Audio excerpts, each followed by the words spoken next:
মুক্তিযুদ্ধ যেমন রাষ্ট্রীয় স্বীকৃত একটা অভ্যুত্থান, যেমন বাংলাদেশের জুলাই আগস্টের গণ অভ্যুত্থান একটা রাষ্ট্রীয় স্বীকৃত সংবিধান স্বীকৃত একটা গণ অভ্যুত্থান, এটা আপনি চান না? এটা আপনি চান না? আপনি ভাই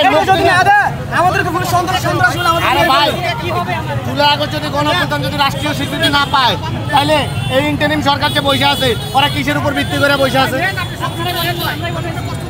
হ্যাঁ, তা আমরা আপনাদের বসাইছি, এটা তো সংবিধানে লেখা থাকতে হবে, সংবিধানে তো লেখা থাকতে হবে যে আমরা আপনারা বসাইছি। আপনি যে আন্দোলনটা করছেন, ওই আন্দোলনটা যদি রাষ্ট্রীয় স্বীকৃতি না পায়, তাহলে আপনি সন্ত্রাসী। অবশ্যই সন্ত্রাসী। আমাদেরকে পুলিশ হত্যার মামলা দিয়ে আমাদেরকে মেরে কি করবেন? আপনি আন্দোলন করছেন না, আন্দোলন করছেন না, তাহলে আপনি পুলিশ হত্যার মামলায় ভাসবেন না যদি আপনি রাষ্ট্রীয় স্বীকৃতি না পান? আপনি রাষ্ট্রীয় স্বীকৃতি না পেলে ভাসবেন না? অবশ্যই ফাঁসি দিবে, অবশ্যই ফাঁসি দিবে, ফাঁসি না। হ্যাঁ, আপনার নামটা তো সরকারি লিস্টে নাই।